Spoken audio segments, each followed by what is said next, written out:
But doesn't he have credibility when it comes to the insight of the horrors of war, of the issue of torture, of decisions that have to be made when we lead this country into the future? Well, I'd like to think he has a lot of credibility when it comes to personal commitment, to willingness to sacrifice, and to his own personal courage as an individual who suffered horribly as a prisoner of war.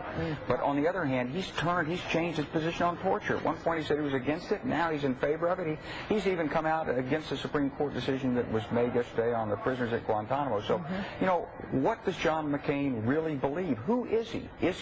What is he, this sort of straight talk express maverick that people thought he was in the late 90s, or is he just a guy who wants to be president and he'll say what's necessary to get the job? I love what General Clark is saying there. I mean, bingo. I think that's exactly it. That's what we've been talking about for weeks, if not months, here on the show. I will add one thing. You know, I don't question what he did in the POW camp. Obviously not. Courage, yada, yada, perseverance. And a lot of people, by the way, just to give you some substance behind that, I'm not just saying that as kind of empty rhetoric. A lot of people snitched in those camps, or just cooperated with the North Vietnamese, and it would have been real easy to cooperate with the North Vietnamese. And then you would have gotten it a lot easier, and you would have been released early, and a lot of those guys got released, and they came back and wound up getting promotions, and McCain, when he came out, was really angry about that. He's like, those are the guys that basically betrayed us. So he didn't do any of that. He just showed courage in that POW camp.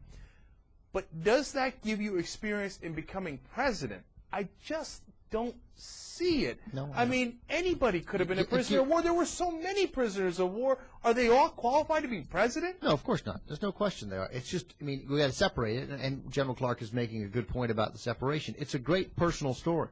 And, of course, personal stories apparently qualify you more to be president than anything else. That's what we care about. But that's all it is. Question is, does that personal story, which is tremendous, does that give him the credibility, the experience to be president? And I would say no. Doesn't make him unqualified to be president. It could give him the characteristics. It could give him the courage, etc. But it definitely doesn't give him the experience. That doesn't make any sense at all. What if you were captured in a basement by Zed and tortured for 5 years? And maybe president.